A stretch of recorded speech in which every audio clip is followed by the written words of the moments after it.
Most people live on autopilot, rushing through life, collecting things, following a rhythm they never chose. In the middle of all the noise and pressure, they forget what truly matters. But philosophy, since ancient times, has shown us there's another way. A life that's more aware, more meaningful, and deeply human. Today, we're going to step through the chaos and uncover what it really means to live well. Have you ever stopped to ask yourself what it really means to live well? Not just feeling good for a moment, but living fully, with meaning. Living in a way that, when you look back, you can honestly say, that was a life worth living. Aristotle, the great Greek philosopher of the 4th century BCE, believed that this was the most important question anyone could ask. And his answer wasn't a quick fix or a simple formula. It was a path, one he called eudaimonia. This term is often translated as happiness, but it carries a much deeper meaning. Aristotle wasn't talking about fleeting pleasure or temporary emotional highs. Eudaimonia means human flourishing, the result of living a life of excellence guided by reason and virtue. As he wrote in his work Nicomachean Ethics, eudaimonia is the activity of the soul in accordance with virtue over a complete life. To understand this, we need to look at how Aristotle saw human beings. He believed that everything in nature has a purpose, a telos. A seed is meant to become a tree. A knife is meant to cut well. So, what is the purpose of a human being? Aristotle answered, to live according to reason, our most noble and unique capacity. That's why living well means living rationally and virtuously. But this doesn't happen automatically. Aristotle was clear, virtues are not something we're born with, they must be developed. And that takes constant practice, conscious choices, and deep self-awareness. He said, we become just by doing just acts, temperate by doing temperate acts, brave by doing brave acts. And that's a crucial insight. You become what you practice. Living well isn't just about wanting the good. It's about consistently acting in the direction of the good. Virtues like courage, justice, generosity, and temperance aren't just ideas. They're moral habits. And by building these habits, day after day, we shape a meaningful life. Here's where Aristotle touches on something deeply human. In a world that constantly pushes us to chase instant rewards, money, status, likes, recognition, he invites us to look inward and ask, am I living according to the best within me? Not what's easiest, quickest, or most comfortable, but what's most true. For Aristotle, living well is a lifelong process of becoming your best self. He described 2 types of virtue. Ethical virtues, which shape our character and emotions, like courage and generosity, and intellectual virtues, which guide our thinking and decision-making, like wisdom and prudence. A good life requires a balance between these 2, acting well and thinking well. And more importantly, virtue is always about the right balance, the golden mean between extremes. Courage, for example, lies between cowardice and recklessness. Generosity lies between stinginess and wastefulness. Aristotle didn't preach rigid rules. He proposed a philosophy of balance. Moral virtue is the mean between 2 vices, one of excess and one of deficiency. That's why self-knowledge is essential. There's no one-size-fits-all solution. Each person must, through reflection and wisdom, find their own balance, their own just right. And that requires effort, emotional awareness, and reason. Aristotle's ethics aren't abstract theories. They're a practical guide for living wisely every day. He also warns us, you can't judge someone's happiness based on a single moment. Eudaimonia can only be seen across an entire life, because living well isn't about one good day. It's about a continuous journey of becoming your best. One swallow does not make a summer, nor does one day. Just as one day or a short time does not make a person blessed and happy. That's a powerful lesson. Aristotle is reminding us, true happiness doesn't fit into a single day or a single achievement. It's the result of a life well lived. And that changes how we see time. and our choices. Living well takes consistency, like a gardener who patiently tends to the soil day after day, planting with care, trusting the process. Aristotle also acknowledged that external goods matter, like health, friends, and basic financial stability. You can't live well without the essentials. But he made it clear, these things alone don't guarantee happiness. Someone can be wealthy and miserable, or poor and deeply fulfilled. The key is how we live, not just what we own. So eudaimonia is the result of a meaningful life, where your actions reflect your highest values and your reason leads your decisions. It's not something you buy or inherit, it's something you build. And that brings us to the essential question. Are you nurturing the best within you, or are you simply reacting to life's distractions, surviving instead of flourishing? Aristotle teaches us that true happiness isn't an external reward.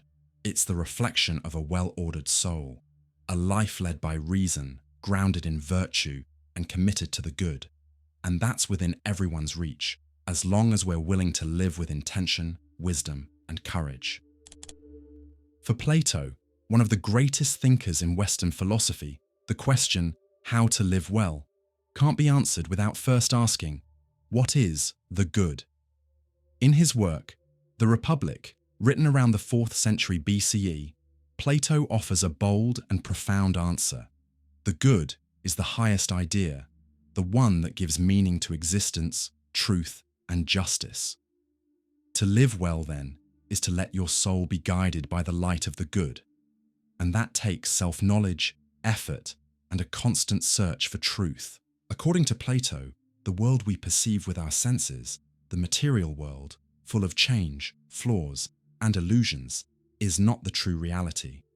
He believed in the existence of an intelligible world, an eternal and unchanging realm where the perfect forms or ideas of all things exist. And at the top of this realm is the idea of the good, the most important of them all. As Plato wrote in The Republic, the good is what gives things not only the power to be known, but also their being and their essence. This quote is key. For Plato, the good isn't just a moral quality, it's the foundation of reality and knowledge. It's what makes knowing, being, and meaning possible. In other words, we can't truly understand anything or live wisely unless we are guided by the good. So, living well, in Plato's view, means gaining knowledge of the good and allowing it to guide us. But that takes more than intelligence, it takes inner transformation. To illustrate the soul's journey toward the good, Plato created one of his most famous metaphors, the allegory of the cave. In this story, we imagine people chained since birth inside a dark cave, only able to see shadows on the wall. To them, those shadows are all there is. But one prisoner breaks free, leaves the cave, and sees the real world, with the sun shining brightly above. That sun, Plato says, symbolizes the good. The good is the cause of all knowledge and truth, and it is also the object of knowledge. And although the good is the cause of science and truth, it is still more beautiful than both. The good is the source of inner light and clear thinking. Without it, we remain trapped in appearances, ignorance, and illusions. Leaving the cave is the philosophical journey, painful at first, but essential for awakening consciousness.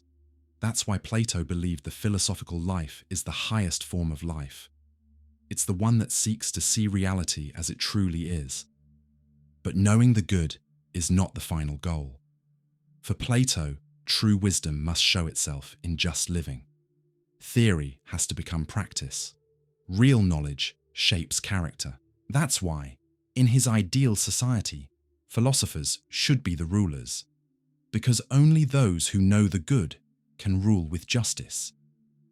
As he famously said, unless philosophers become kings, or kings and rulers genuinely become philosophers, there will be no end to the troubles of cities and humanity. So, living well isn't just a personal matter. It's also a collective responsibility. A well-ordered soul reflects a well-ordered society. Justice, in this sense, has two sides. It's both a virtue of the soul and the structure of a just society. Plato divides the soul into three parts: 1. Reason, which should lead. 2.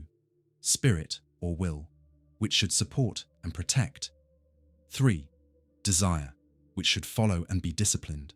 To live well is to create harmony between these parts, with reason guiding decisions, spirit providing strength, and desire kept in healthy balance. As Plato explained, justice is when each part of the soul does its own work and does not interfere with the work of the others. This is powerful because it turns ethics into a process of self-mastery and inner balance. A just life is a life in which the soul is in order, and that order reflects the structure of the cosmos itself.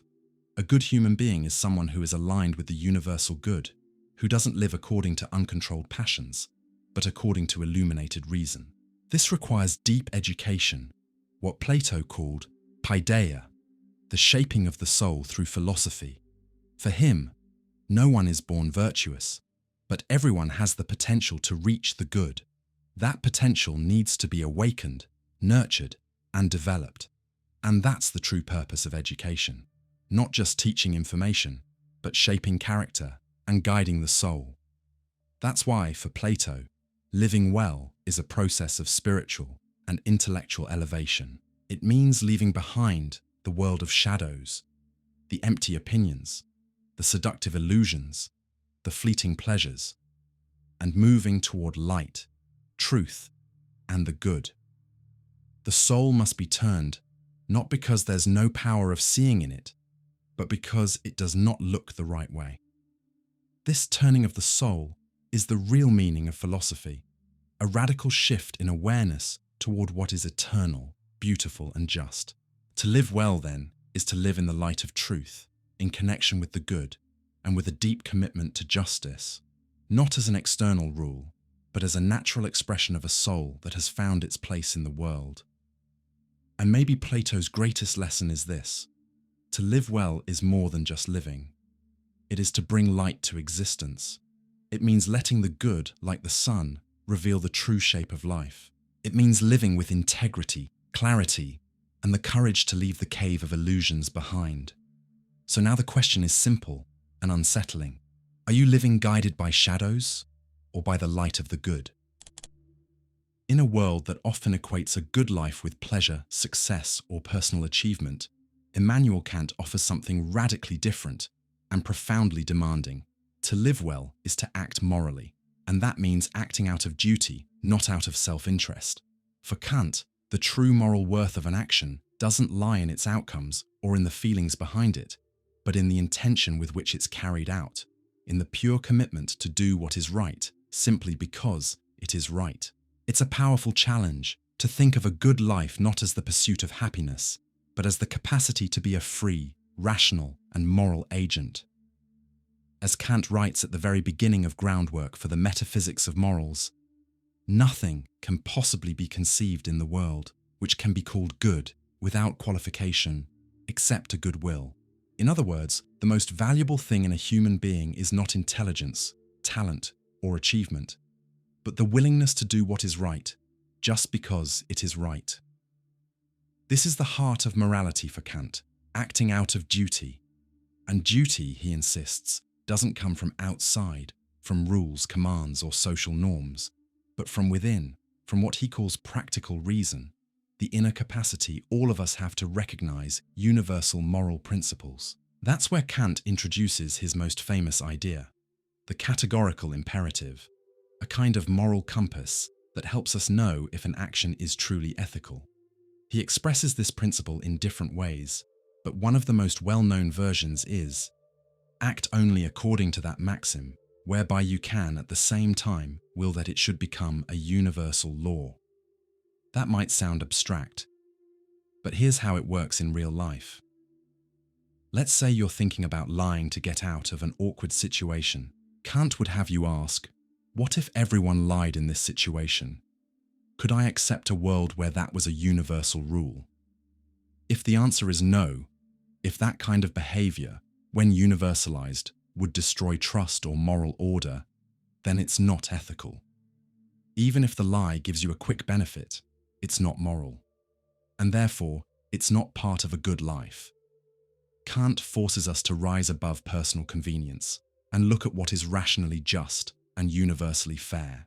It's an ethics rooted in consistency, reason, and human dignity. For him, to live well is to live by moral laws that could apply to everyone, no special exceptions for ourselves. This brings us to another core idea in Kant's philosophy, the dignity of the human person. According to him, people should never be treated as tools for someone else's purpose, no matter how noble that purpose might seem. Act in such a way that you treat humanity, whether in your own person or in the person of another, always at the same time as an end, and never merely as a means. This line captures the depth of Kant's moral vision. Every person is a moral universe. To act rightly is to respect the freedom and rationality of others, to recognize that everyone has equal moral worth, equal dignity, and the same capacity to choose what is right. That idea goes completely against the grain of modern society. In a culture driven by competition, profit, and what's in it for me, Kant challenges us to act not for gain, but for the intrinsic value of doing what's right, to do good, even when it doesn't benefit us, to be honest, even when no one's watching, to be just, even when the world chooses the opposite. This is what Kant calls moral autonomy, the ability to govern your own actions not by feelings or pressure, but by pure practical reason. For Kant, to be autonomous is to be truly free, not because you do whatever you want, but because you obey the moral law within you. That's why, in Kant's view, living well has nothing to do with chasing pleasures, avoiding pain, or collecting rewards. Happiness, he says, is uncertain, unstable, and depends on luck. But morality is different. It is absolute, universal, and unconditional. It doesn't change based on the situation. As he writes, morality is not really the doctrine of how to make ourselves happy, but of how we are to become worthy of happiness. That's a powerful blow against the common idea that life is about being happy. For Kant, happiness without morality is empty. More than just feeling happy, we need to deserve happiness. And that only happens when we live with justice, integrity, and responsibility. And this moral demand isn't just a matter of opinion. For Kant, practical reason is the same for all rational beings. If something is right, it's right for everyone, no matter your background, your culture, your time period, or your personal goals. That's why Kantian ethics is so strict. No shortcuts, no personal loopholes. But it also reflects a deep faith in humanity's ability to choose what is right, even when it's hard. For Kant, to follow the moral law is to rise to the full dignity of what it means to be human. And that is what it means to live well. Not because it's easy, but because it's right. Not because it pays off, but because it builds your character. Not because it pleases others, but because it honors what's highest in you: reason, freedom, and duty. In the end, Kant leaves us with a series of uncomfortable, but necessary, questions. Are you living in a way that you could wish everyone else lived? Are you treating others as ends in themselves, or just as tools to get what you want? Are you acting out of duty, or just for your own interest? A good life, for Kant, isn't about feeling good. It's about being morally good. And that takes courage, clarity, and an unshakable commitment to what is just. Friedrich Nietzsche didn't come into the world to comfort. He came to provoke, to shake us up, to tear down illusions. For him, a good life isn't a safe haven. It's a battlefield where inner strength is forged. To live well, according to Nietzsche, is not to avoid suffering, but to embrace life in all its fullness, its pain, its chaos, its beauty, and its intensity. And this is where his concept of amor fati comes in, the love of fate. Nietzsche offers something radical. Love life exactly as it is, without rejecting a single part, even the parts that hurt. Love not just the joyful moments, but also the obstacles, the failures, the losses. Not with resignation, but with a full and fearless affirmation of existence. My formula for greatness in a human being is amor fati. not to want anything to be different, not forward, not backward, not for all eternity, not merely to bear what is necessary, still less to hide it, but to love it. This idea is the beating heart of Nietzsche's philosophy. Amor fati is more than accepting what happens to us. It's wishing for everything to be exactly as it was. It's a total reconciliation with life, a level of acceptance so deep it becomes love. A love that doesn't sugarcoat reality but embraces it completely, light and shadow alike. This view is closely tied to another central idea in Nietzsche's work, the eternal return. He invites us to imagine the following. What if one day a demon approached you and said you'd have to live your life exactly as it is, every moment of pain and joy, over and over again, for all eternity? To want this once is tolerable, but to want it again and again, endlessly, that is the heaviest burden. The eternal return, in this sense, is not a physical theory. It's a moral and existential test. Nietzsche is asking, are you living in a way that you'd be willing to live this same life, just as it is, forever? If the answer is no, then maybe you're not truly living, you're just surviving. This isn't just a clever thought experiment. Nietzsche wants us to ask, am I holding back or stepping up? Am I acting out of fear or out of strength?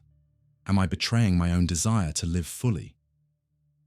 In Thus Spoke Zarathustra, his most poetic and philosophical book, Nietzsche introduces Zarathustra, a prophet-like figure who descends from the mountain not to preach dogmas, but to announce the birth of a new kind of human being, the overman, Übermensch, someone who creates their own values, who doesn't bow to ready-made truths, who lives with authenticity and intensity. What is great love? To love that which you cannot wish to change. Thus Spoke Zarathustra, Part 2. The good life, for Nietzsche, is an affirmative life, not one that seeks comfort, security, or salvation in imaginary worlds, but one that embraces reality all the way to its tragic core.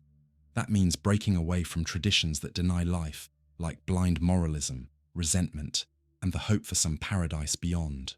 Nietzsche fiercely criticized moral systems based on guilt, duty for duty's sake, denial of the body, repression of passion, and suppression of will. To him, these are all forms of saying no to life. What he offers instead is the opposite, a bold, fearless, visceral yes. Become who you are. Thus spoke Zarathustra, Part the 3rd. This simple phrase carries deep meaning. Nietzsche isn't saying you already are who you're meant to be. He's saying that life is a constant process of becoming. It's a challenge to build yourself into something higher, more honest, more faithful to your inner drive.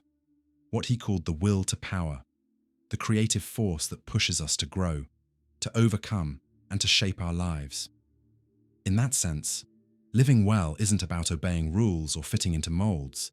It's about taking full responsibility for shaping your own existence, like an artist shaping a masterpiece. The good life, then, is a creative life, where every choice expresses strength, not fear. But Nietzsche knew this wasn't easy. Most people, he said, are stuck in the mindset of the last man, a person who avoids risk, craves comfort above all, lives for distractions and small pleasures, but never becomes truly free. The opposite of that is the spirit of the lion and the child, two symbolic figures presented by Zarathustra as stages in the transformation of the soul. The lion represents the strength to say no, to break away from old rules and passive obedience. But only the child can create something new. The child represents playfulness, freedom, and fresh beginnings. The spirit must become a child to create the new. So, for Nietzsche, to live well is to reinvent yourself again and again. It means breaking away from whatever holds you back. It means accepting pain as inseparable from joy. It means looking back at your life and saying yes to all of it. Not out of resignation, but from a place of power. This yes to life is revolutionary. It moves us from being victims of fate to being the authors of our own existence. Even when we can't control what happens, we can choose how we respond. We can choose amor fati, and that changes everything. Nietzsche doesn't offer easy answers. He doesn't promise rewards. He offers a mirror and asks us, with brutal honesty and strange beauty, are you living a life that you would want to live again, just as it is, forever? If the answer is no, then something has to change. And that change starts with how we affirm life. With courage, with intensity, and with truth. Maybe life will never be perfect. But as Nietzsche teaches us, it can be beautiful, precisely because it's imperfect. Because it's fleeting, unpredictable, full of contrast. And maybe loving your fate, even at its hardest, is the greatest act of freedom a human being can perform. Few philosophers dove as deeply into the human condition as Jean-Paul Sartre. In his major work Being and Nothingness, 1943, Sartre presents a bold and unsettling idea. Human beings are radically condemned to be free, and that freedom is both our greatest power and our heaviest burden. As he writes right at the start of the book, man is condemned to be free. Condemned because he did not create himself, yet free because, once thrown into the world, he is responsible for everything he does. Being and Nothingness, Introduction. This is a central point. For Sartre, there is no pre-defined human nature. We are not defined by biology, divine fate, or social labels. We are beings in constant construction. Freedom, here, isn't just a right. It's an existential condition. Man is nothing else but what he makes of himself. Existentialism is a humanism, 1946. This quote sums up Sartre's belief that there is no essence before existence. We exist first, and only later, through our choices, do we define who we are.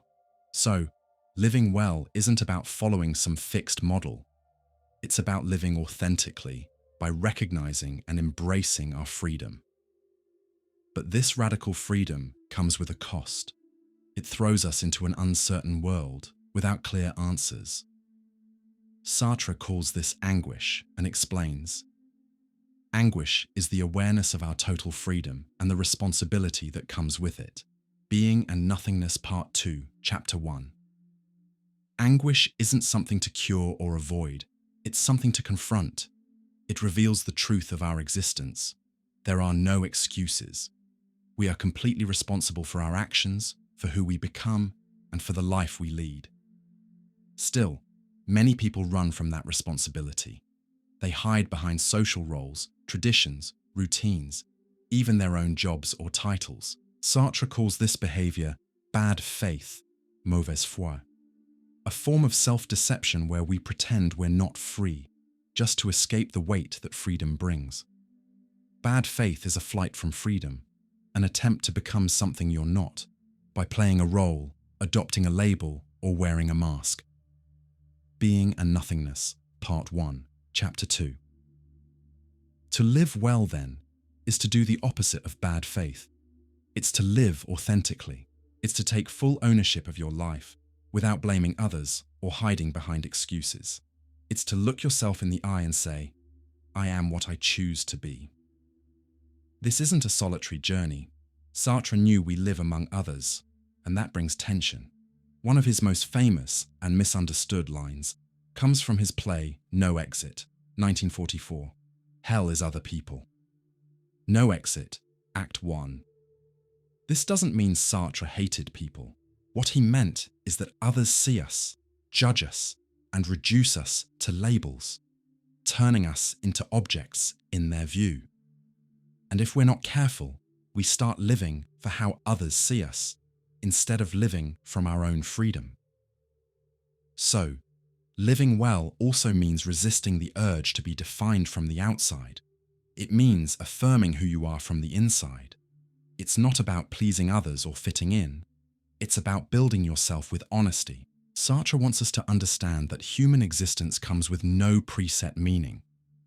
The world doesn't hand us a manual for how to live, but that's not a tragedy. It's an opportunity. It means we get to create the meaning of our own life. Life has no meaning a priori. It is up to you to give it meaning, and value is nothing but the meaning you choose. This is the heart of Sartre's challenge. If life has no built-in meaning, then living well means building that meaning yourself, with freedom, authenticity, and responsibility. There are no promises of happiness, but there is dignity, the dignity of living as the author of your own existence. But that doesn't mean living alone or disconnected. Sartre talks about the idea of the project, that each of us is a project in motion, always becoming, always open to the future. We are not trapped by our past. We can change, restart, reinvent ourselves. Freedom gives us that power, but it also demands that we don't waste it. Man is a being who makes projects and is aware of himself. Being and Nothingness, Part 4. This self-awareness, though sometimes painful, is also our drive. If everything depends on us, then everything can be transformed by us. We are not puppets. We are creators of our own existence. That's why Sartre offers a new kind of ethical ideal, not living by outside rules, but living by freely assumed responsibility. This isn't chaos. It's not selfishness. On the contrary, it's the highest form of responsibility. It's the courage to look at your own life and ask, am I truly choosing this? Am I living the life I actually want to live? So, living well doesn't mean checking off boxes of success. It means living in loyalty to your own project. It means facing the discomfort of freedom instead of running from it. It means being honest with yourself, even when it hurts. In short, it means becoming what you've chosen to be. As Sartre puts it powerfully, become what you are by doing what only you can do, the way only you can do it. Being and Nothingness conclusion. This final message captures the essence of existential ethics. We are not a fixed being. We are a continuous doing. And the good life is just that. A life built, day by day, by the courage to choose, to act, and to live your freedom. The question Sartre leaves us with is direct and urgent. Are you living authentically, or are you running away from yourself? In a world filled with increasingly complex ethical challenges, social, political, environmental, the question, how to live well, can no longer be purely individual. For John Stuart Mill, a 19th century English philosopher, living well means living in a way that promotes collective well-being. For Mill, morality should be measured not by personal gain, but by the impact our actions have on everyone's happiness, not just our own. In his major work, Utilitarianism, 1863, Mill states a powerful idea in remarkably simple terms. Actions are right in proportion as they tend to promote happiness, wrong as they tend to produce the reverse of happiness. Utilitarianism, Chapter 2. This is the essence of the utilitarian principle. Moral good is whatever produces the greatest happiness for the greatest number. And happiness here means pleasure and the absence of pain, not in a shallow or hedonistic sense, but in a deeper, more thoughtful way. Happiness as fulfillment, peace, freedom, and dignity. For Mill, the standard of a moral life isn't about absolute commandments or personal intentions. It's about consequences. In other words, your actions are moral when they improve the lives of others, not just your own. But Mill goes even further. Unlike Jeremy Bentham, the founder of classical utilitarianism, Mill believed not all pleasures are equal. He argued that there are higher pleasures, those connected to intellect, empathy, culture, and personal growth, and lower pleasures, which involve only immediate sensory satisfaction. That's why he famously wrote, "It is better to be a human being dissatisfied than a pig satisfied. Better to be Socrates dissatisfied than a fool satisfied." R3, Utilitarianism, Chapter 2. This quote is key to understanding Mill's deeper point. He's not promoting a crude pleasure-seeking lifestyle. He's saying that the quality of our experiences matters just as much as the quantity. To live well is not just to chase pleasure, but to build a life rich in meaningful experiences, deep relationships, and contributions to the greater good. For Mill, a good life is never lived in isolation. Humans are social and interdependent, part of a moral community. That means you can't live well while ignoring other people's happiness. The happiness of all is a good, and the means of achieving it are the very substance of morality. Utilitarianism, Chapter 4. This message feels especially relevant today. In an age of extreme individualism, Mill challenges us to recognize our moral responsibility to others. Our choices, how we consume, vote, treat others, have consequences, and those consequences should shape our values. But utilitarianism isn't just about avoiding harm. It's about actively working to increase collective well-being. Mill believed in a proactive, engaged, ethical life, one that constantly asks, what can I do to make the world around me better? And that starts with the understanding that my happiness is not more important than anyone else's. Mill believed in ethical impartiality, that the happiness of one person doesn't count more than the happiness of another. Everyone should be considered equally in our moral reasoning. This is a serious ethical challenge. It asks us to step outside of ourselves, to think more broadly, generously, and empathetically. But for Mill, this is exactly what makes us human in the highest sense. Morality requires that each person be ready to sacrifice their own good, if necessary, for the good of others. Utilitarianism, Chapter 2. Here, Mill shows us that ethics isn't comfortable. It's demanding. It asks us to make tough choices, to act against our own self-interest when it's the right thing to do. But in return, it gives us a life of greater justice, awareness, and meaning. And this moral awareness extends beyond personal relationships. Mill was also a fierce advocate for civil liberties, gender equality, public education, and social progress.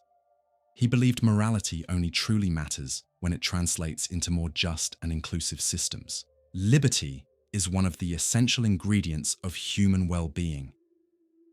On Liberty, Chapter 3. This quote, from another of his major works, adds a final piece to his idea of the good life. For Mill, personal virtue is not enough. Society must also create conditions where people can flourish. Freedom, respect, access to education and healthcare. These are all part of the utilitarian calculus of collective happiness. So, living well according to Mill isn't just a private concern. It's a political and social commitment. It's about promoting the greatest happiness possible, with justice, dignity, and compassion for the needs of others. But how can we know what truly leads to more happiness? Mill acknowledges that this isn't a perfect science. That's why he encourages the use of reason, experience, and collective wisdom. Utilitarianism isn't about crunching numbers. It's about thoughtful, empathetic judgment. And this moral judgment is exercised every day, in how we treat our family, co-workers, and strangers, in how we vote, spend, speak, and take a stand. To Mill, living well means being aware of the impact of all these decisions. In times of crisis, polarization, and inequality, Mill's thinking is a powerful reminder. True happiness isn't built alone, and never at the expense of others. It's built with others, in solidarity and justice. And the question he leaves us with is as timely as ever. What are you doing to make the world around you a happier, more just, and more livable place? In a world where ethics is often reduced to rules, norms, and obligations, Michel Foucault invites us to rediscover something more subtle, more personal, and more transformative: the care of the self. Drawing inspiration from Greco-Roman philosophical traditions, especially Stoicism and Epicureanism, Foucault proposes that living well means practicing an ethical freedom that doesn't just follow external rules, but instead becomes a kind of aesthetics of existence. In the Hermeneutics of the Subject, 1982, Foucault explores how, in the Hellenistic and Roman schools of philosophy, care of the self, epimeleia hautu, was at the center of ethical life. Contrary to what some may think, caring for yourself is not selfish. It's a deep form of personal and existential responsibility. To care for yourself is to take concern with your own being, to turn your life into something you can admire. Michel Foucault, The Hermeneutics of the Subject, January 6, 1982. This quote captures the core of Foucault's vision. Ethics not as a list of commands, but as a way of life. A reflective practice aimed at self-transformation through awareness, discipline, and inner freedom. Foucault explains that in ancient Greek thought, especially among Stoics and Epicureans, caring for the self was a prerequisite for knowing the truth. Before the famous phrase, know thyself, nothicioton, the wise person had to practice care of the self, a daily exercise of watching over one's thoughts, desires, emotions, and actions. In antiquity, the soul could only gain access to truth to the extent that it took care of itself. Michel Foucault, The Hermeneutics of the Subject, January 13, 1982. So, to live well is to build a conscious relationship with yourself. It's not about chasing pleasure or blindly following imposed rules. It's about practicing an ethical freedom based on self-knowledge, self-mastery, and intentional self-creation. Foucault rejects the idea that ethics is just about repression. For him, true freedom isn't doing whatever you want. It's consciously choosing the kind of person you want to become. This means shaping your life like an artist shapes a work of art. The point is to make one's life a work of art. Michel Foucault, The Hermeneutics of the Subject, March 17, 1982. This is the heart of the aesthetics of existence. To live well, then, is to live with style, with form, with coherence, according to values not imposed from the outside, but developed from within through reflection and daily practice. But this process is not solitary or closed off. In ancient times, caring for the self also meant engaging with others, teachers, friends, communities. It wasn't narcissism, but a shared ethic, where caring for yourself also meant caring for others, for the world, and for truth. Foucault brings this ancient tradition back to challenge the modern model, which he saw as impoverished, a person shaped by disciplinary norms and moral obedience. Instead, he proposes an ethics of freedom, where the individual can critically question the rules and build their own way of life. Ethics is the considered form that freedom takes when one is asked to become a moral subject of their conduct. Michel Foucault, The Hermeneutics of the Subject, March 10, 1982. Here, Foucault gives us a powerful idea: freedom as ethical practice.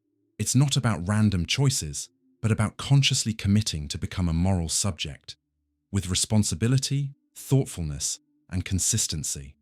And this process involves concrete practices, paying attention to the present, writing about yourself, like the Stoics did in journals, examining your conscience, sitting in silence, reflecting, listening. These are inner disciplines that take time, presence, and care. Rather than following absolute rules, what matters most is the quality of your relationship with yourself and with others. This ethics of self-care is especially relevant today. In a culture defined by hurry, constant productivity, and sensory overload, Foucault invites us to slow down, look inward, and learn how to care for ourselves as an act of resistance and freedom. To live well, then, is not to follow some external model of success, but to build a life that's true to your own values and principles, even if that goes against what society expects. And that takes courage. The courage to be free, to think for yourself, and to live beyond the control of norms. Foucault doesn't give us a should. Instead, he gives us a question. What kind of life do you want to create for yourself? And that question is profoundly ethical, because it demands responsibility, clarity, and presence. It's not enough to go with the flow. To live well, according to Foucault, is to turn your life into something worth living. And that's a choice, not a given. But that choice isn't selfish. Care of the self is also a political act, because only those who care for themselves can resist domination, manipulation, and alienation.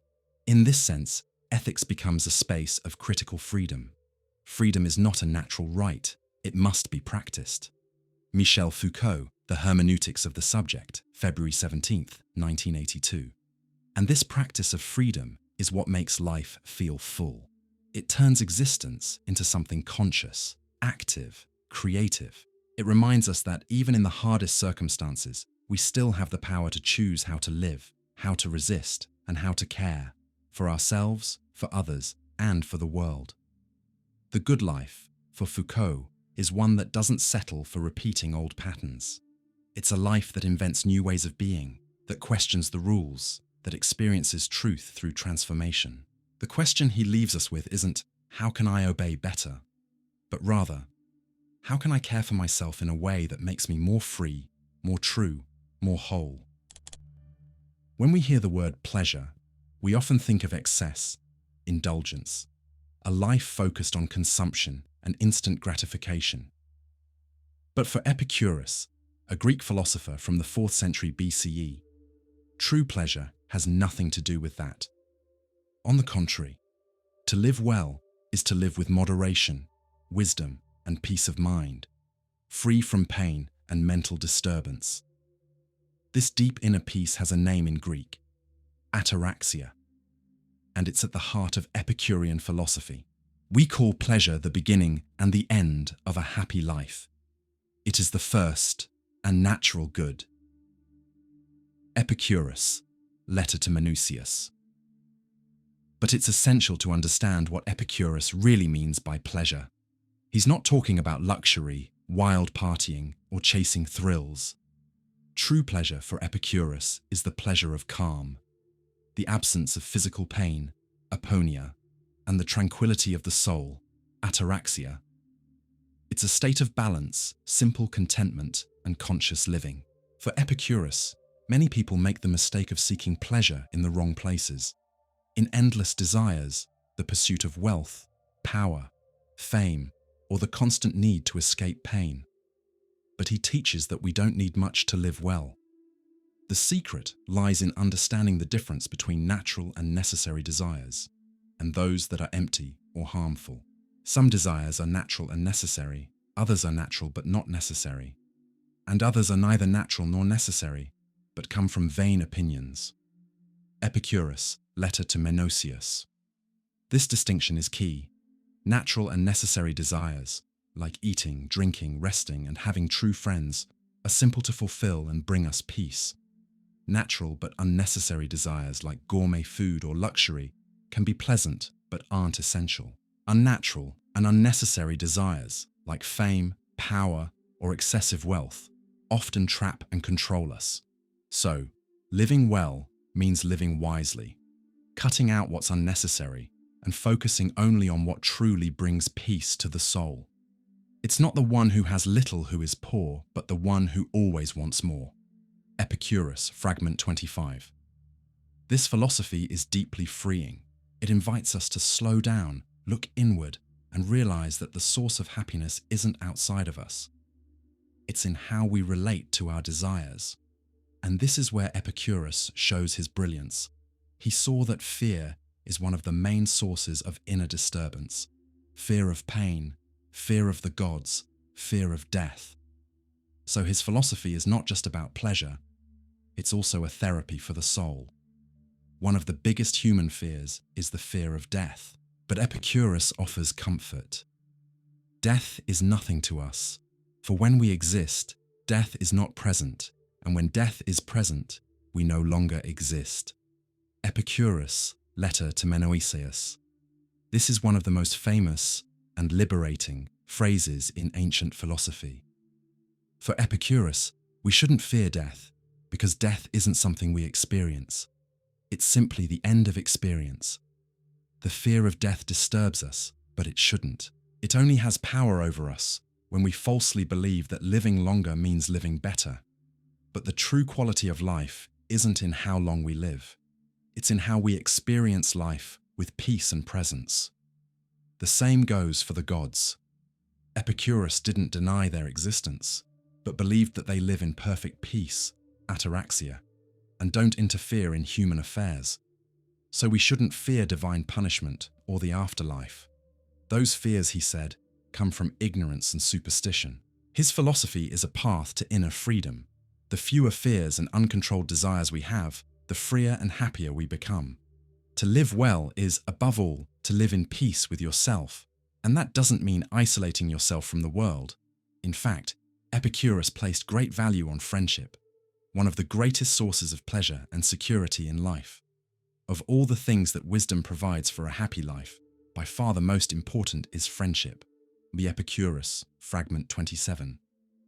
For Epicurus, friendship was a space where people could be themselves, share simple joys, talk openly, and seek truth without fear. It wasn't based on interest or utility, but on genuine care between people who truly wished each other well. That's why he lived in a philosophical community known as the Garden, a place of simplicity, conversation, and reflection. There, men and women, free and enslaved, lived as equals in the pursuit of a peaceful, thoughtful life. It was revolutionary for its time, and still feels relevant today. So what Epicurus gives us is not a shallow hedonism, but a way of life rooted in wisdom, moderation, and self-awareness. A philosophy that helps us value what truly matters, and let go of what keeps us mentally and emotionally trapped. He shows us that lasting pleasure is quiet, without excess, without fear, without rush. A simple life, surrounded by good friends, clear thoughts, and guided by moderation. To live well, for Epicurus, isn't to live intensely, but to live peacefully. Not to collect experiences, but to be fully present in the ones we have. Not to chase more, but to desire less, and to desire wisely. If you want to make someone rich, don't give them more, reduce their desires. Epicurus, Fragment 68. This line forces us to face a truth we often ignore. Happiness isn't about what we lack, it's about what we have too much of. And often, what we have too much of is anxiety, comparison, and the desire for status, all of which take us further from ataraxia, the serenity that Epicurus saw as the greatest form of pleasure. Even though it's ancient, Epicurean philosophy feels like a modern remedy for an overstimulated world. It invites us to live lightly, but deeply. To seek pleasure, yes, but the kind of pleasure that comes from inner freedom, true friendship, and a quiet mind. So ask yourself, are you seeking the right kind of pleasure, or getting lost in unnecessary desires? Imagine a Roman emperor surrounded by war, betrayal, illness, personal loss, and overwhelming responsibility, and yet still able to remain calm, dignified, and clear-minded. That was Marcus Aurelius, and the secret to his serenity lies in the philosophy he practiced throughout his life. Stoicism. His most famous work, Meditations, wasn't written for an audience, it was written for himself. Personal notes, spiritual exercises, ethical reminders.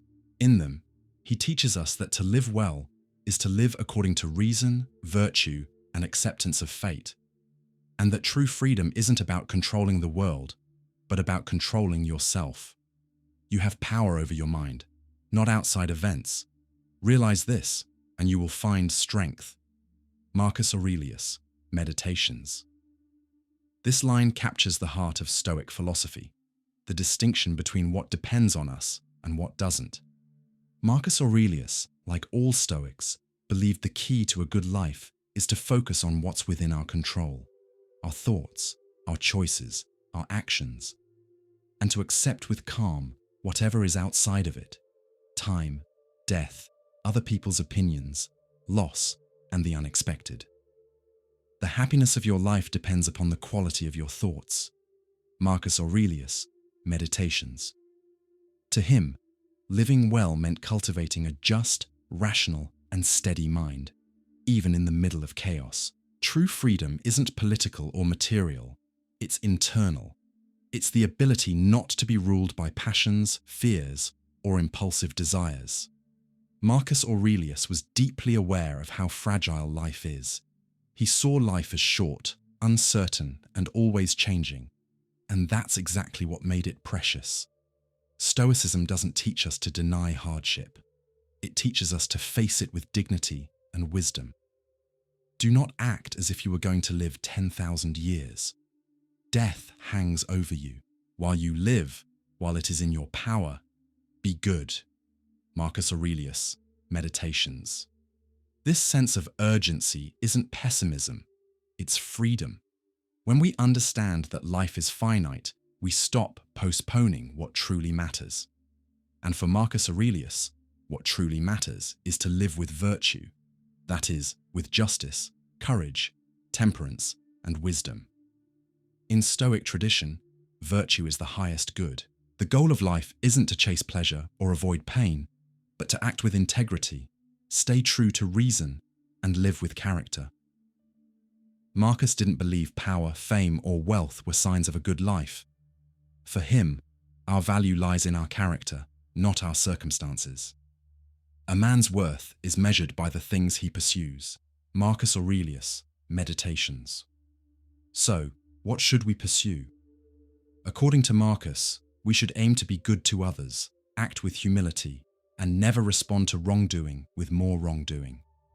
Life is full of difficult people and unfair situations, but that doesn't give us the right to lose our inner nobility. When you wake up in the morning, tell yourself, "Today I will meet ungrateful, arrogant, dishonest, jealous, and selfish people. But none of them can hurt me." Marcus Aurelius, Meditations. This mindset takes mental discipline and moral consistency. Marcus practiced Stoicism daily, not as theory, but as a way of life. It required training the mind, reflecting on core principles, and resisting impulsive reactions. Above all, it required accepting fate. The Stoics called this amor fati, the love of fate. Not a passive surrender, but an active, courageous acceptance of what life brings.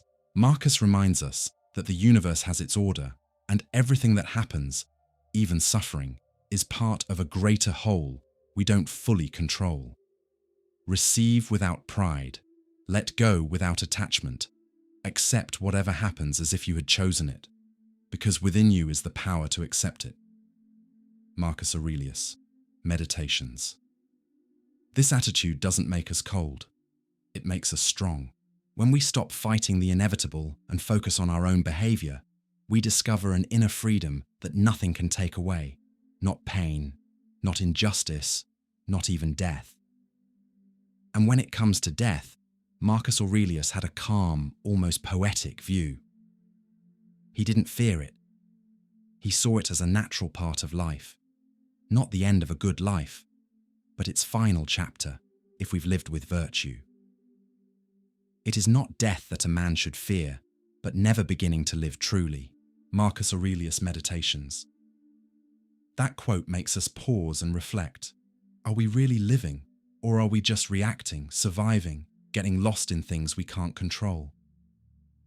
Marcus Aurelius teaches that a good life doesn't require external greatness. It requires inner clarity. It comes from self-mastery, calm, and staying true to your highest principles. It's a quiet life, but great in what matters most, the alignment between thought, word, and action. And this is something anyone can achieve, not just philosophers or emperors. Stoicism is practical, accessible, and life-changing. It teaches us to look inward, focus on what matters, develop reason, and face the unknown with courage. Marcus Aurelius wasn't perfect. He had flaws, doubts, and moments of weakness, like any human. And that's exactly what makes meditation so powerful. He doesn't speak from a throne. He speaks from the solitude of someone trying every day to be better than he was yesterday. And maybe that's the greatest lesson of Stoicism. To live well is not to conquer the world, but to conquer yourself. Among all philosophers who've wrestled with the question of how to live well, Martin Heidegger may offer the most raw, unsettling, and paradoxically freeing answer. To live well is to live authentically, fully aware of our finitude. In Being and Time, 1927, Heidegger doesn't start by asking what happiness or virtue is. He asks something far more radical. What does it mean to be? More precisely, what does it mean to be human? For him, we are what he calls Dasein, which means a being there in the world, capable of questioning our own existence. And importantly, the only being that knows it's going to die. Death is the possibility most proper to Dasein, and yet inescapable and unsurpassable. Martin Heidegger, Being and Time. Heidegger means that death isn't just the biological end of life. It's the most profound revelation of what we are. It confronts us with our limits, our fleeting time, and the reality that nothing is guaranteed. And that realization can push us to live more fully and truly. But what does it mean to live authentically? For much of our lives, Heidegger says, we exist in a state of inauthenticity, when we allow ourselves to be swept by the impersonal one, das Man, the you know how things are, everybody lives like this, or that's just how it goes. In this mode, we aren't living as ourselves. We are merely repeating what was handed to us, socially accepted norms. We live in distraction, routine, and complacency. In inauthenticity, Dasein flees from itself and takes refuge in the one of everyday life. Martin Heidegger, Being and Time. Heidegger isn't condemning ordinary life, but he warns that without waking up, we will live as if life were infinite, as if there will always be time, and in doing so, fail to live truly. Here enters the central concept of his existential philosophy, being toward death, Sinn zum Tode. To live as being toward death means recognizing that our existence is limited, that we are mortal, and that this realization should be embraced not with dread, but with existential responsibility. Death, rather than paralyzing us, should awaken us to life. Being toward death is the anticipation of the possibility of no longer having to be. Martin Heidegger, Being and Time. This anticipation acts like an inner alarm. By bringing death into the horizon of existence, not morbidly but consciously, we're pushed to reevaluate our choices, our commitments, and how we're being in the world. Questions like, am I living the way I really want? Or, does this truly matter to me? Only emerge when death comes into view. Heidegger invites us to live authentically, not hiding behind social masks or numbing ourselves with distractions, but embracing the weight and the beauty of being free, finite beings. Authenticity is the way of being in which Dasein chooses itself in its most proper possibility. Martin Heidegger, Being and Time. To be authentic, then, doesn't mean being original or different. It means lucidly and responsibly taking up the task of being who you are, in light of your mortality. It means understanding that no one can die for you, and therefore, no one can live your life for you. And that changes everything. Instead of endlessly postponing decisions, seeking external approval, or chasing superficial goals, we begin to pursue what's worth living for. Each moment becomes more meaningful, each choice more decisive. Life is no longer something to manage, but something to be fully lived, with presence and depth. Heidegger doesn't promise an easy life. He doesn't speak of traditional happiness. He says the authentic life is demanding, requiring pain, anguish, and responsibility. But it also gives freedom, wholeness, and existential truth. Anguish reveals Dasein's being as thrown into the world and destined for death. Martin Heidegger, Being and Time. Here, anguish isn't a psychological disorder, it's an existential response to nothingness. When we see how fleeting everything is, how unstable every structure, how fragile all our roles are, we feel anguish. But it is precisely in that anguish that illusions fall away. It cleanses us. It shows us what truly matters. Heidegger calls for a reconciliation with time. He reminds us that time isn't just something we pass through. We are time. Our life is woven of possibilities, and those possibilities are limited. Dasein is the being for whom, in its being, its own being is at issue. Martin Heidegger, Being and Time. This self-reflection, this restlessness within us, is also the key to our freedom. There's no predetermined meaning of life. It's up to us, in light of death, to create meaning, or to fail at doing so. So, to live well, for Heidegger, is not to seek certainty, but to bear the uncertainty with courage. to walk through life aware that any step could be the last, and therefore each step must be genuine. This philosophy is challenging. It pulls us out of our comfort zones and forces us to ask ourselves, am I living like someone who knows they will die, or like someone who pretends they'll live forever? Heidegger offers no consolation, but something far deeper, a call to authenticity. He asks us to let go of superficiality, the one, distractions, and to take our life as a singular, unique, unrepeatable task. The good life, then, isn't the longest, nor the most comfortable, it's the most authentic. Few philosophers have faced human suffering with as much honesty as Arthur Schopenhauer. In his masterpiece, The World as Will and Representation, 1818, he presents us with a dark, yet deeply insightful, view of existence. Life is driven by endless desire, filled with pain and frustration. And in response to this harsh reality, he offers a surprising ethical answer: compassion. Compassion is the basis of all true morality. Arthur Schopenhauer, The World as Will and Representation. Book 4. For Schopenhauer, living well isn't about seeking happiness, because happiness, as we usually imagine it, is an illusion. Pleasure is nothing more than a brief break from pain. As soon as one desire is fulfilled, another immediately takes its place. We're trapped in a cycle of blind will, an irrational force that lives within all beings and is never truly satisfied. This will, according to him, is the metaphysical essence of the world. Everything that exists is an expression of this insatiable force, from our basic instincts to the highest ambitions. No matter how rational we think we are, we're still just vessels of this endless wanting, constantly driven, never at peace. All life is essentially suffering. And as Arthur Schopenhauer, The World as Will and Representation, faced with this perspective, which many call philosophical pessimism, the natural question is, how can we live well in such a world? Schopenhauer's answer is clear and, at the same time, radical: by overcoming egoism through compassion. To him, egoism is the root of all evil.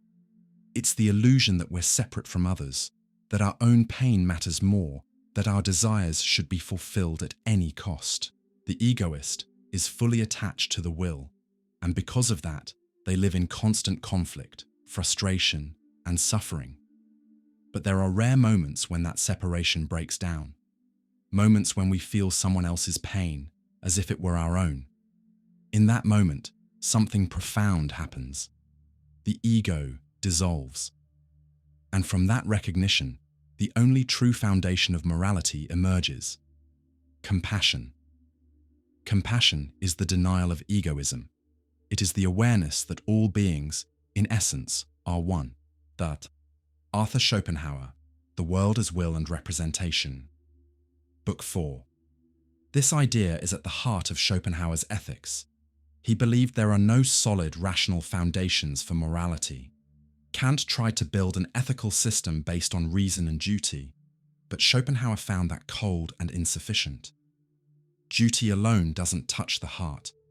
Only compassion can quiet the will. So, to live well is to live compassionately. It's to recognize the universal pain that runs through all of us and act in ways that reduce it, in ourselves and in others. This doesn't mean blind self-sacrifice or passive resignation.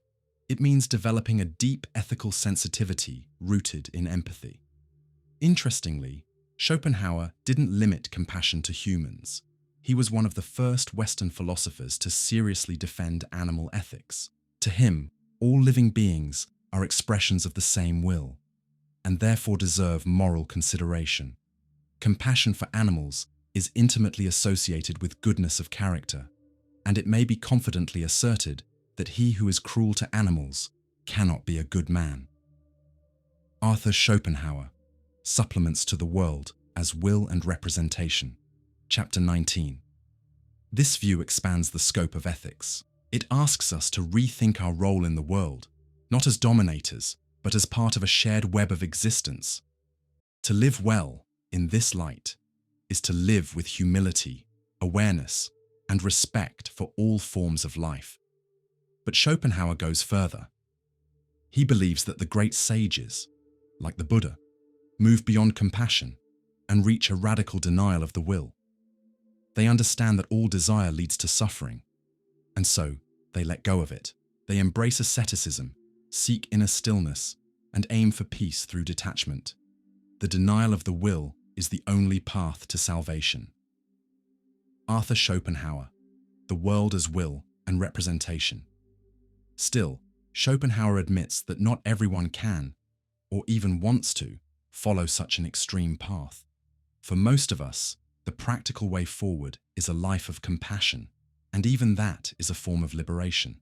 Because when you turn toward others with real empathy, you break the cycle of ego, vanity, and constant competition, and begin to live in a way that's lighter, fairer, and more honest. Another important point, for Schopenhauer, art also plays a vital role in easing suffering. Aesthetic contemplation of music, painting, or nature temporarily silences the will, taking us out of the stream of desire and into a moment of pure presence. Art is the only way to escape for a moment the slavery of the will. Arthur Schopenhauer, The World as Will and Representation, Book 3. So, for Schopenhauer, living well isn't about constant pleasure or big achievements. It's about simplicity, compassion, and contemplation. It's about reducing suffering, not adding to it. His ethics might seem tough at first glance, but they carry a deep beauty. They remind us that there is no real happiness when we ignore the suffering of others. A good life isn't measured by external success, but by the ability to look another person in the eye and recognize them as an equal, as someone who also feels, struggles, and longs for peace. In a world dominated by individualism, speed, and indifference. Schopenhauer's message feels almost revolutionary. Pause, feel, understand, be compassionate. Are you living only for yourself, or learning to feel someone else's pain as your own? For many philosophers throughout history, the central question has been, how can we live well? But for John Rawls, one of the most influential political thinkers of the 20th century, that question can't be answered individually. According to him, a good life depends on living in a just society, because it doesn't matter how virtuous, talented, or motivated you are. If the social structures are unjust, if opportunities are unequal, and if freedoms aren't guaranteed for everyone, then the possibility of a good life is limited. In his groundbreaking work, A Theory of Justice, 1971, Rawls presents justice as the highest virtue of social institutions, just as truth is the highest virtue of thought. He proposes a framework based on universal principles, aimed at ensuring freedom, equality, and dignity for all people, not just the privileged few. Justice is the first virtue of social institutions, as truth is of systems of thought. John Rawls, A Theory of Justice, Chapter 1. Rawls starts with a powerful ethical and political question. What would a truly fair society look like? One where everyone could live well, regardless of their background, luck, or talent.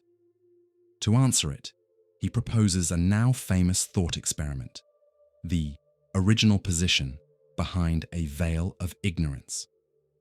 Imagine you are about to be born, but you don't yet know whether you'll be rich or poor, male or female, healthy or sick, privileged or marginalized.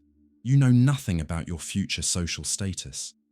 What rules would you choose for that society? Rawls argues that, in that situation, any rational person would choose fair principles for everyone, because no one would want to be harmed by inequality. This is the foundation of moral impartiality that he defends. The original position is thus the fair starting point that leads to a rational agreement on principles of justice. John Rawls, A Theory of Justice. From this experiment, Rawls proposes two fundamental principles of justice. 1. Principle of equal liberty. Everyone should have the same set of basic rights and freedoms, such as freedom of speech, conscience, thought, association, and personal property. 2. Principle of difference and fair equality of opportunity. Social and economic inequalities are only just if A. They benefit the least advantaged, difference principle, and B. They are tied to positions open to everyone under conditions of fair opportunity. Inequalities are acceptable only if they result in compensating benefits for everyone, especially the least advantaged. John Rawls, A Theory of Justice. This is one of Rawls's greatest innovations.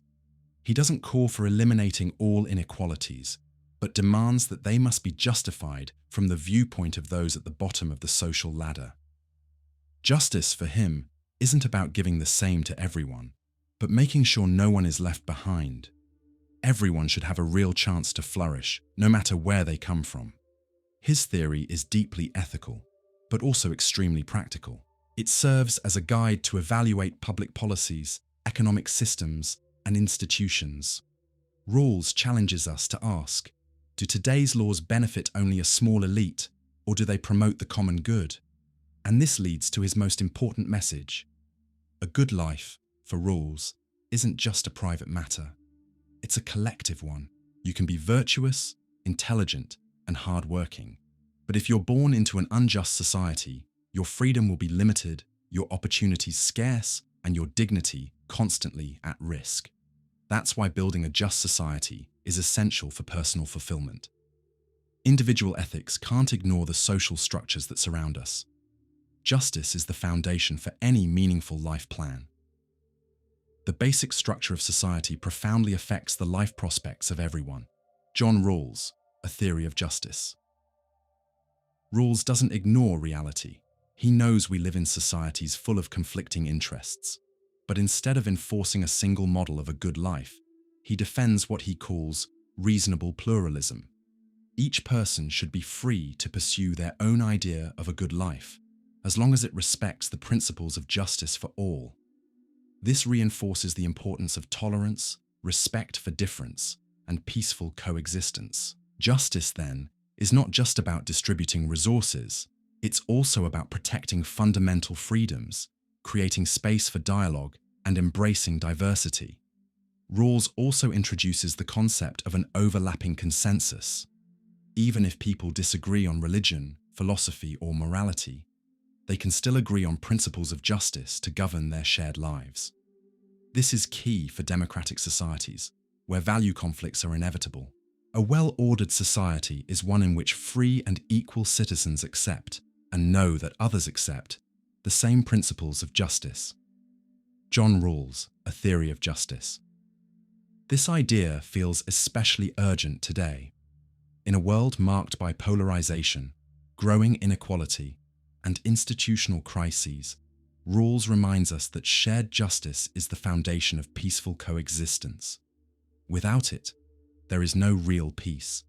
Without it, human flourishing becomes impossible. To live well, then, is not truly possible while structural injustice persists. And fighting for a just society is not just a political duty, it's an ethical commitment to human dignity. Rawls doesn't offer us a utopia. He gives us a model of justice that is possible, rational, and realistic, a model that can guide laws, policies, and social behavior.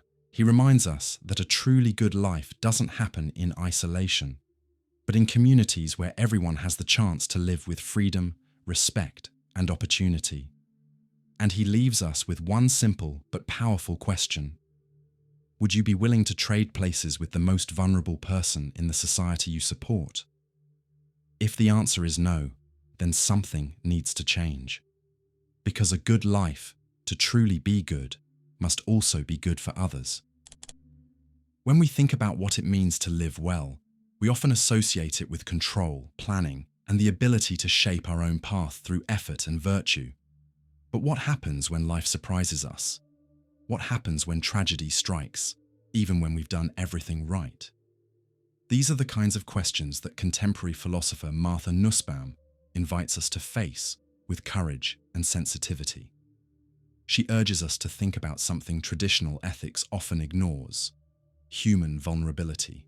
In her groundbreaking book, The Fragility of Goodness, 1986, Nussbaum presents an ethical vision rooted not in rational perfection, but in the real experience of human beings, beings who are subject to pain, chance, loss, and fragility.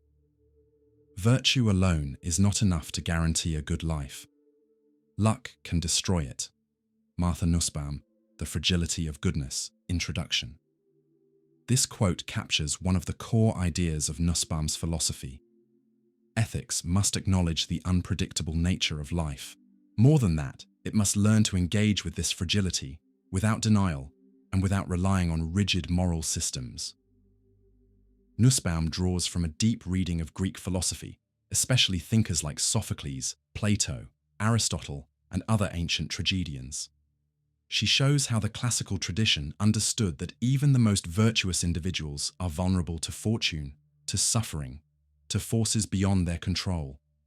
Take Antigone, for example, a noble character who still suffers, or Pericles, wise and just, who watches his city fall. In The Fragility of Goodness, Nussbaum revives this ancient wisdom and calls us to build an ethics that embraces the complexity of life, not just abstract reason. A fully ethical life is inseparable from an openness to pain. Martha Nussbaum, The Fragility of Goodness, Chapter 3. For Nussbaum, virtue isn't a shield that protects us from tragedy. It's a way of being in the world with clarity and generosity, knowing that things might still go wrong, even if we do everything right. And this awareness doesn't paralyze us. On the contrary, it makes us more human, more compassionate, more attentive to others. That's why, in her view, ethics must include the emotions, especially compassion, empathy, fear, and hope. Nussbaum breaks from a long philosophical tradition that saw emotions as irrational or dangerous. For her, emotions are a form of judgment, a way of seeing and valuing the world. Emotions have a cognitive role. They tell us something important about what we value. Martha Nussbaum, The Fragility of Goodness, Chapter 6. Denying emotion, then, is denying an essential part of ethical experience. Anger in the face of injustice, sadness in the face of loss, love for what matters. These feelings reveal how we relate to good and evil, to dignity and suffering.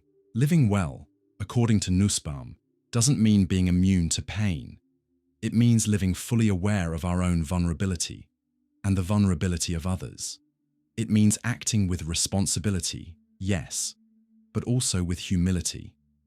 It means cultivating virtue without the illusion of invincibility. True humanity involves the willingness to be touched, wounded, transformed. Martha Nussbaum, The Fragility of Goodness, Conclusion. This kind of ethics is especially powerful in the times we live in, times marked by crisis, uncertainty, and inequality. Nussbaum invites us to let go of ethical models that demand perfection, control, and self-sufficiency. Instead, she proposes an ethics grounded in interdependence, care, and attentive listening. Here, another key part of her philosophy comes into play: the importance of social justice and inclusion in the good life. Nussbaum doesn't talk about ethics only on the individual level. She expands her thinking to include public policy, human rights, and what she calls basic human capabilities. She argues that a just society is one that gives everyone real opportunities to develop their capabilities, such as access to healthcare, education, freedom of speech, emotional and physical safety, cultural life, nature, and loving relationships. Justice requires that everyone have a real opportunity to flourish. Martha Nussbaum, Creating Capabilities, 2011. This idea, known as the capabilities approach, shows how Nussbaum ties her ethics of fragility to a deep political commitment. No one can truly live well in a world that ignores their vulnerability. So, living well also means fighting for a world that honors fragile lives, all of them. In The Fragility of Goodness, Nussbaum brings this ethical vision to life through the rich stories and tragic dramas of ancient Greece. She doesn't treat them as distant relics of the past, but as mirrors of our own condition. Modern life, like ancient life, is full of uncertainty. Loss comes without warning. Chance still shapes our fate. That's exactly why ethics must be sensitive to suffering, not as weakness, but as truth. This ethical sensitivity calls us to be less arrogant and more attentive, less obsessed with personal success and more committed to collective justice, less focused on control and more open to care. Because fragility, Nussbaum says, is not a flaw to be fixed. It's a fundamental part of being human. Goodness, to be real, must be fragile. It must live in the world and take its chances. Martha Nussbaum, The Fragility of Goodness. That line beautifully captures the heart of Nussbaum's ethical vision. Real goodness doesn't hide or protect itself. It takes risks. It shows up. It gets hurt. But in that vulnerability, not in cold perfection, we find the true dignity of human life. Are we sensitive enough to care for the world and for one another with both responsibility and compassion? Among all spiritual and philosophical teachers in history, Siddhartha Gautama, the Buddha, offered one of the most radical and liberating views on what it means to live well. For him, a good life isn't about chasing fleeting pleasures or embracing extreme renunciation.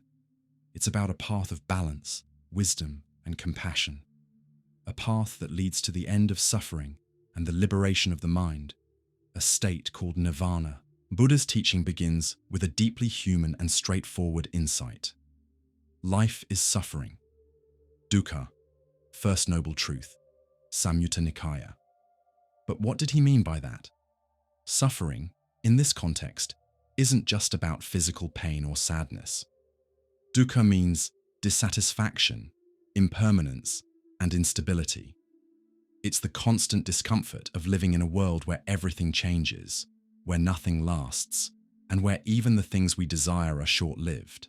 Even our happiest moments carry a shadow, the fear of losing them, the anxiety of wanting more, the attachment to what can't endure. All things that arise will fall apart. Dhammapada, verse 277. From this observation, Buddha laid out the heart of his practical philosophy, the Four Noble Truths, a kind of deep diagnosis of the human condition, and at the same time, a path to healing. 1. Life involves suffering, dukkha. 2. Suffering has a cause, craving, tanha, attachment, the thirst for control, pleasure, and permanence. 3. Suffering can end if we eliminate its causes. 4. There is a path to this end, the Noble Eightfold Path. Just as a fire goes out when it runs out of fuel, suffering ends when craving is extinguished. Majjhima Nikaya 75. It's important to understand, Buddha wasn't denying life or proposing an escape from the world. He was pointing to something deeper, a clear and awakened way of seeing reality as it truly is. So, to live well is to live with clarity, detachment, ethical awareness, and compassion for all beings who, just like us, experience suffering. But how do we walk this path? The answer lies in the core teaching of Buddhist practice, the Noble Eightfold Path, 8 disciplines that bring together the mind, action, and wisdom. They're not rigid rules, but guidelines for a life of balance and inner freedom. Right view, seeing reality as it is, with awareness of impermanence, suffering, and the interconnectedness of all beings. Right intention, cultivating thoughts of non-violence, detachment, and compassion. Right speech, avoiding lies, harsh words, gossip, and useless chatter. Right action, acting ethically, avoiding harm to yourself or others. Right livelihood, choosing a way of life that doesn't create suffering. Right effort, nurturing positive mental states and avoiding negative ones.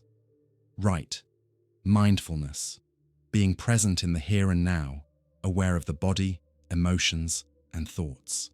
Right concentration, developing deep mental focus through meditation. Better than 1,000 meaningless words is one word that brings peace. Dhammapada, verse 100.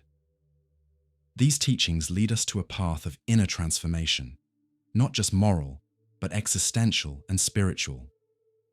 Buddha invites us to unlearn attachment, to let go of the illusion of control, and to find freedom not outside, but within. But be careful. This doesn't mean giving up on life. It means living fully, without dependency, without illusions. It means loving without clinging, acting without obsessing over results, existing without identifying with a fixed idea of self. This attitude is what Buddha called the middle way, a path that avoids both extremes, neither indulgence in sensory pleasures nor harsh denial of life.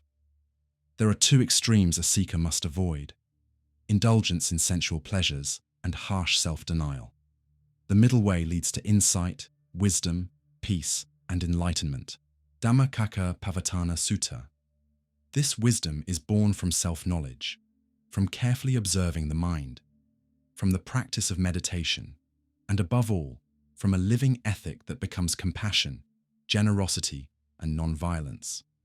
For Buddha, liberation isn't a prize, it's an awakening, a realization that suffering doesn't come from the world, but from how we relate to it. To live well, then, is to live awake, awake to impermanence, awake to interconnectedness, awake to the freedom that arises when we stop clinging to things, to people, to ideas, even to the idea of a solid, unchanging self. Just like a rainbow appears and disappears, so does the ego, an illusion without substance. This view may seem challenging, but it's also deeply freeing. Because once we realize that we don't need to hold on to anything in order to live well, we make room for a lighter, simpler, more compassionate life. It's a philosophy that doesn't promise to remove all pain from the world, but it does offer a real path to inner freedom and a way to face the outer world with wisdom. Buddha wasn't a god or a savior. He was a human being, just like us. And that's what makes his teaching so powerful. If he could wake up, so can we. His path isn't easy. It takes practice, patience, and deep reflection. But it begins with one powerful choice: to stop running from suffering and start understanding it, to stop searching outside and start looking within. The question Buddha leaves us with is as simple as it is transformative. Are you truly awake, or just reacting to your mind's cravings and fears? Philosophy's a journey, and if you've made it to the end of this video, you've already taken an important step on that path. So why not keep going? Give this video a like, share it with someone who you know will appreciate it, and tell us in the comments which of these ideas spoke to you the most. And of course, don't forget to subscribe and hit the bell so you don't miss the next videos. There's a lot more content coming your way to help you think deeper, grow stronger, and live with more awareness. Stick with us. Your philosophical journey is just getting started.